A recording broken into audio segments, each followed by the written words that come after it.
I am the mother of 2 children, a boy that is gifted and one daughter that is a gift. For you see, when my girl was born, she was born with a rare brain abnormality that required more than half of her brain be removed when she was less than a day old. Days before her hospital discharge, she had her first seizure. And as a trained chemist, I agreed to the prescribed barbiturates that her doctors administered. They also gave her a list of difficulties and disabilities. She was a child with cerebral palsy. She had quadriplegia.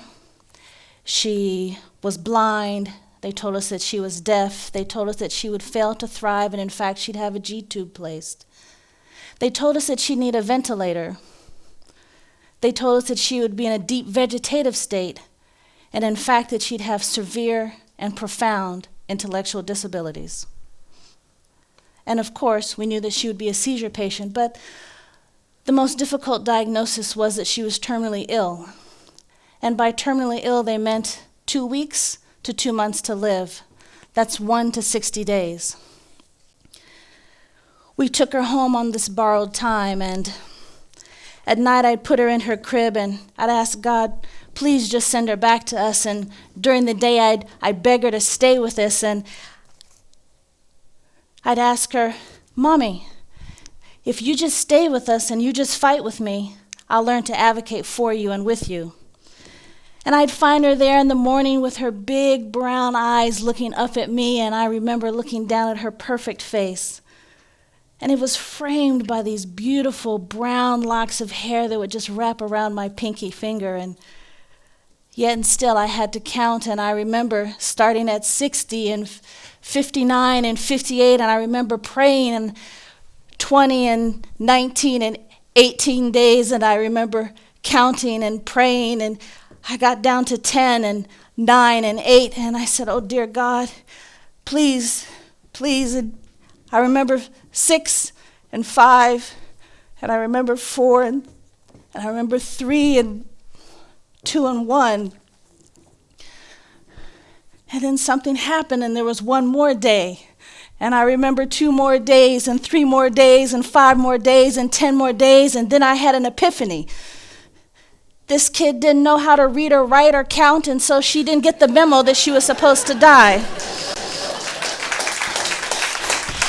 And I remember thinking, you did your part, baby, and I'm going to learn how to do mine. I'm going to learn how to advocate for you. And then you fast forward a few years, and she's 7 or 8, and her peers were giggly, and they were happy, and they were chatty, and they were gregarious, and there was my beautiful baby, and she wasn't any of those things, and she was starting to lose her light. And I remember that at this time, her neurologist said, she needs more meds.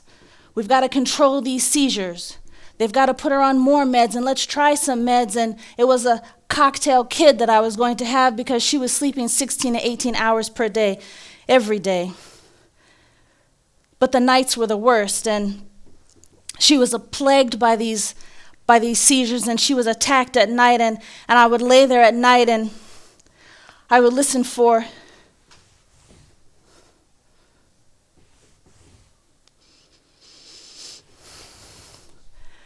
and it was my little girl having a seizure, and her foot was dragging forth back and across the bed, and if I wasn't listening for that, I was listening for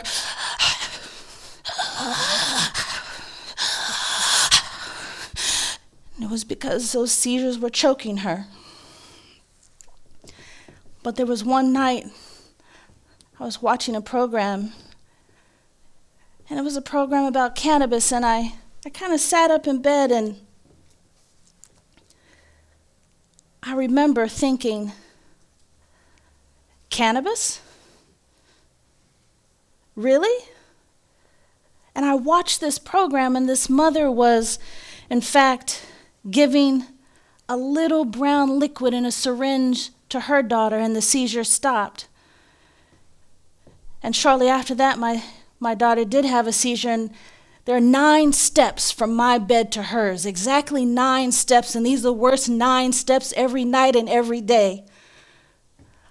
In those 9 steps, I am breathing, but I am going to my bed, and I do not know if my child is.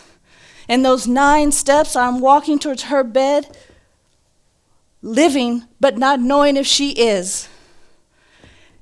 And in those 9 steps, in my most lucid moments, guilt is choking me, more so or similarly to how my daughter is struggling for her air, for her breath.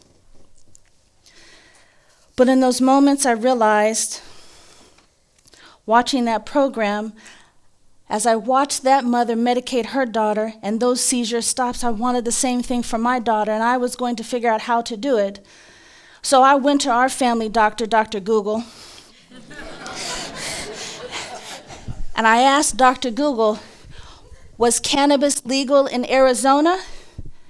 How was I going to give it to her? Because I don't smoke, and we know she can't smoke, so how was I going to give it to her? Was I going to give it to her just like that mother in a syringe? And then I realized it didn't matter how I was going to give it to her. I was going to make sure that she was legally a patient, a cannabis-using patient. And that was all that mattered to me, because I didn't want her to lose her light, and I was watching her lose her light. But still I thought, marijuana, Mary Jane, that wacky tobacco. I only knew about marijuana being the destroyer of families. I only knew about cannabis being something that got you high, something that got you stoned. I didn't know it to be anything that got you help or health or healing. But I realized that that's what I wanted for my daughter, and I wanted her to be helped, and I wanted her to be healed. So I realized that her cannabis use was something that we had to work for. But I also realized that I had to fight my own stigma and my own bias against cannabis.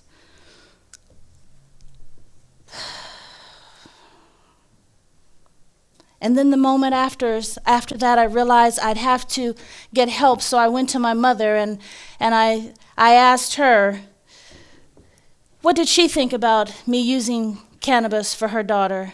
After all, my mother had grown up in the 60s. I was born in the 70s, so I knew she was going to be okay with that. No.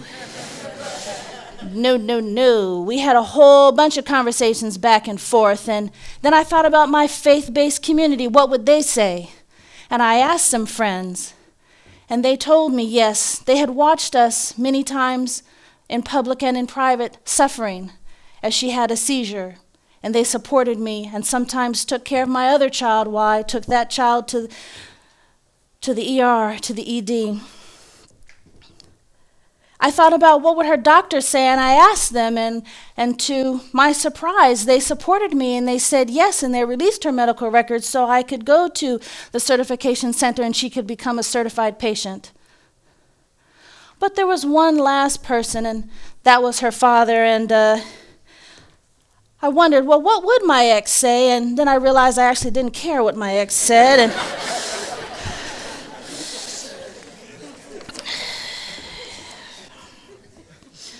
but by this time, months had gone by, and I had joined a support group, a local support group here for parents that were medicating their children with cannabis. And I invited him to come, and he came out, and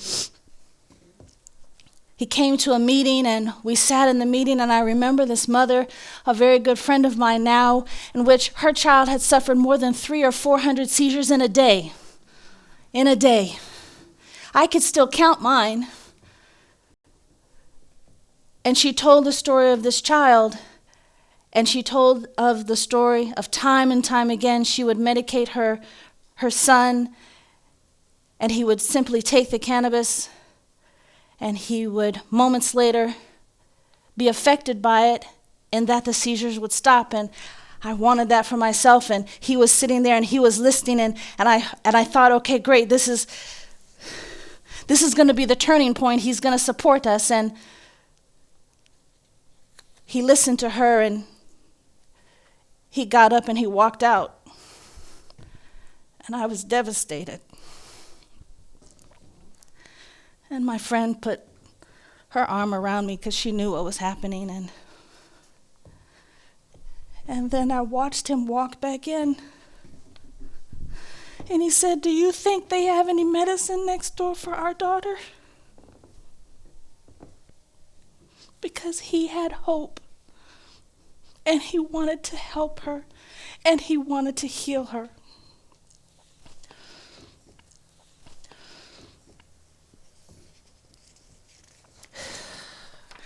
I cannot tell you the joy that I felt in that moment. But you see, cannabis had forced the question, hadn't it? My mother said yes. My faith-based community said yes. Her doctor said yes.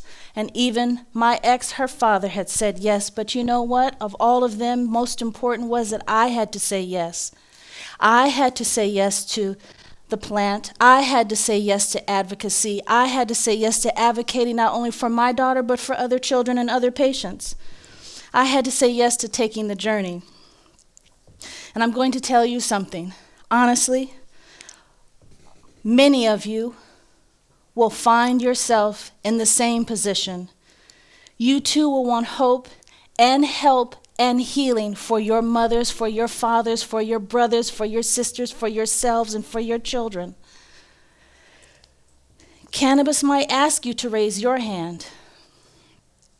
Cannabis forced me to raise my hand, and in doing so, I became empowered. I raised my voice, and I said yes. Thank you.